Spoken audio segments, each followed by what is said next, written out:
guys, and welcome back to another episode of FNS Sports Media Podcast. This is going to be episode 38, and we're close to being finished with all of our division predictions. Today, we're going to be doing the NL East. Excited for this one.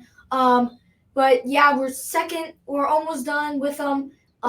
So make sure you stay tuned for the next one. Watch the previous ones that we did. They're really good. Like what we've been doing lately. I'm Cooper. My name's Aaron. Let's get right into it. All right, so as we've been doing, we've been showing Pacoda predictions first. And so Pacoda predicts the Braves at 100 wins, the Phillies at 84, the Mets at 83, the Marlins at 80, and the Nationals at 58. What do you think about Pacoda's? I mean, obviously the Braves are the best team in the division. Braves are one of the best teams in baseball. Looks like the NL East is just another one of those divisions where you've got one good team, one really bad team, and a whole bunch of bleh in the middle. Yeah, it's just like the NL West. You got Dodgers and then Rockies at the bottom, and it's those three right here. But yeah, it was pretty close to what it was last year. Kind of the Braves right about 104 wins. Same thing. The Phillies, they were a little bit lower than last year, but I think Pacoda did a reasonable prediction for here. So now we're just gonna be kind of going over some of the things. Let's do some notes to consider what happened over the offseason for each team. The Braves, they traded for Chris Sale, which if he's healthy, he played in the spring training game and he struck out a few batters, scoreless innings.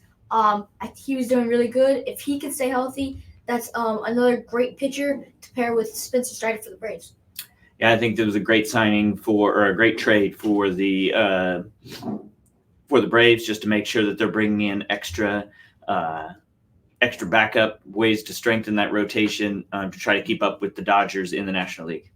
Yeah, I think the Braves, that was like the only thing that they really needed to do. The rest of their lineup, they've already got locked down, a bunch of young guys, and their team is very good. There's just a little bit weakness in that pitching rotation.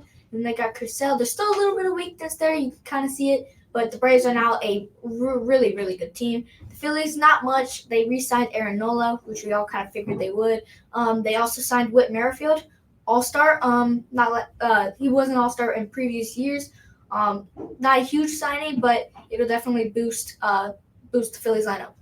I mean, the Phillies had a great season last year, and one of the biggest keys to their success was Aaron Nola. So, yeah. Re-signing him isn't like, going out and signing a big name free agent or whatnot, but making sure that you kept him on your roster is critical, going to be critical to their success in 2024.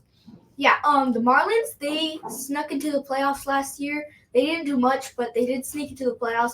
And I feel like if the Marlins wanted to keep up with the rest of the teams in the National League, I think they probably need to do more than just sign Tim Anderson. They didn't do like anything this offseason, but I mean, they signed Tim Anderson, and if he's back to where he was a few years ago, that's if he was back. It's a pretty good shortstop or second baseman, depending on where, but Jazz Chisholm, stuff like that. But nothing much for the Marlins. The Mets had a pretty busy offseason. They signed Harrison Bader, Jake Diekman, Ji-Man Choi, Sean Manaea. He was on our sleeper little free agency predictions. You should go watch that episode. Shintaro Fujinami and Adam Ottavino. A lot of bullpen. I think in the bullpen depth that they got is good. Ottavino, Jake Diekman, pretty experienced relievers. Shintaro Fujinami. Those gas. When he was traded to the Orioles last year, he had his ups and downs. He definitely had his ups and downs. He was good some games, but then when he was off, he was really off. But if the Mets can fix Shintaro Fujinami, he's got nasty stuff.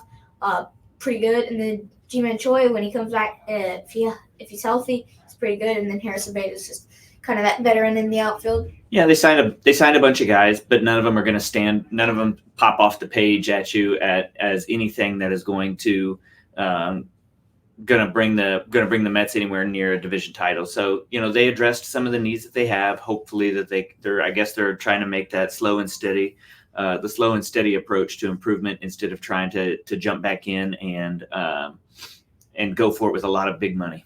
Yeah, they kind of just patching the holes that they needed to patch. Nothing humongous. But the Nationals, they signed Joey Gallo, and also got Jesse Weaker. Joey Gallo's a perfect fit. Just see if he can do anything. Because he's probably gonna get the playing time. Nationals are very, very bad. But if he gets the playing time, he could do something there. So that's going to be those are all the free agency moves, all the big free agency moves that the NL East teams have made. Now let's go and just kind of just talk about some of the teams. Yeah, so even if everything were to go perfectly for the Washington Nationals this year, they've got former top prospect Nick Senzel, Joey Gallo, returning to form and regaining his power. Talking like a 450 or greater slugging percentage. If you have that young combo of CJ Abrams and Keibert Ruiz hitting more consistently, even if everything went perfectly for them, the Nationals are still going to be a terrible ball club. At least for this year. The good news is they have some more of those top prospects that are a year or more away. But unfortunately, we have to play 162 games this season, and so the Nationals are going to be terrible. Plus, on top of that, they have what seems to be this never-ending saga with their ownership that is causing some serious problems as well. It was all supposed to end last year. It's continuing to drag on. There's just not a whole lot to be excited for this year for the Washington Nationals. I have them as the worst team in the National League. Yeah, they definitely will be the worst team in the National League. For the Miami Marlins, they had their first devastating blow for the 2024 season back in October when Cy Young Award winner Sandy Alcantara underwent Tommy John surgery. Always hate to see when a pitcher gets Tommy John. Always just hurts the ball club, hurts everyone. And it's Sandy Alcantara. He was definitely their ace. And in response to that, the new president of baseball operations, Peter Bindy, he just punted on making any significant moves this offseason. We already talked about that. Said they did literally nothing. They signed Tim Anderson, and that was pretty it. And Marlins relied on like a really good rotation. Their offense wasn't good. It was good, but it wasn't great. And their rotation was really what helped them get into the playoffs. And now with Alcantara done with the year, the Marlins have a great chance to be one of the worst National League teams. Yeah, next up we got the Mets. Once the Mets lost out on the Yoshinobu Yamamoto sweepstakes, that was pretty much it for them. They kind of went all in on that basket and got nothing, and just signed a bunch of spare pieces throughout the offseason. So that was pretty much all. Once they missed out, that was pretty much it. There is a path forward for the New York Mets where Luis Severino returns to form. Jeff McNeil, Starling Marte continue to play at an all-star level, and Francisco Alvarez takes another big step forward. That is a path for the New York Mets to have a successful season, but I think it's far more likely that the Mets they flirt with the 500 mark all season long. Yeah, they're not going to be any big teams, and they also they just need some good things to go right, and they just need bad things to not go. They just don't need bad things to happen. They just need everything to really go right to be anywhere near a playoff contender. The Phillies, we already talked about. They retained Aaron Nola to keep the front line of their starting rotation together. They had now they have Zach Wheeler, Aaron Nola. They had Taijuan Walker that he stood up, and it was pretty good. Bryce Harper, Trey Turner, Nick Castellanos, Kyle Schwarber will likely get the Phillies into October, but there's not remotely enough confidence right now in the bullpen. They lost. They didn't lose a bunch of guys, but they just don't have the most big guys and good players in bullpen. They have Jose Alvarado and Orion Kerkering. He saw him a little bit last year. He throws gas with a good slurve and stuff, but they need their bullpen to come up big and maybe sign a different bullpen arm. I don't know how many are out there in the free agents market, but the bullpen is a pretty big if. Yeah, I think the Phillies are in a situation right now where they hope to be in contention around the trade deadline, and go out and go shopping from the bullpens of teams that are out of contention. That's going to be their best bet to try to make a deep run in October. Yeah. The Braves had a strange offseason. They signed Jared, at the end of the year, at the end of the offseason, they ended up signing Jared Kelenic. They had Chris Sale.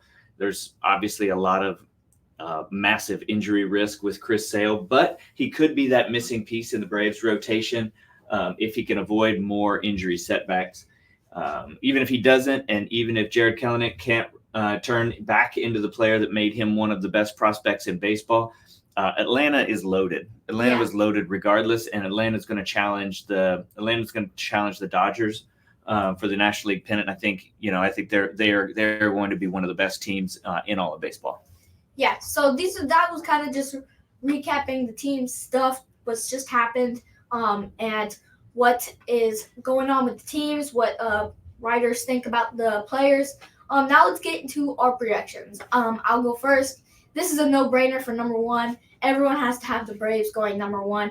Number two, Phillies probably. Number three, I was kind of bashing the Marlins, but I still think that they might be better than the Mets. The Mets still, as I said, they needed to patch those holes, and they patched the holes, but they didn't patch it with really good major league players. They don't really have many stars on that team. And the Marlins, I feel like maybe if Jazz Chisholm can stay healthy, and they need some things to go right for the Marlins, but I think the Marlins could maybe be a number three with the rest of the thing with the Mets and Nationals at the bottom. So what do you think? Yeah, I can't really disagree with that. I think like I said, the Braves are the best, one of the best teams in all of baseball. I think they're going to run away with this division. Then there's a whole bunch of, I guess I shouldn't say a whole bunch. You got the Phillies, the Mets, the Marlins that are all going to be competing around there, somewhere around 500, within 5 games above and 5 games below. I'll go with the Phillies also, Mets, then the Marlins, and then the Nationals bringing up the rear. I think the National League East is pretty straightforward. The only real concern or real question we have is it going to be Mets Marlins or is it going to be Marlins Mets? But either way, neither of them is making the playoffs. So. Yeah, I don't think any of them are good enough. But it's pretty set division guidelines. Pretty set. With everyone's. It's right there. So thank you guys for watching the NL East projections. Hope you guys enjoyed. We're gonna be next. We're gonna be doing our last and final NL Central tomorrow or over the next few days. So I hope you guys stay tuned and we'll see you guys later.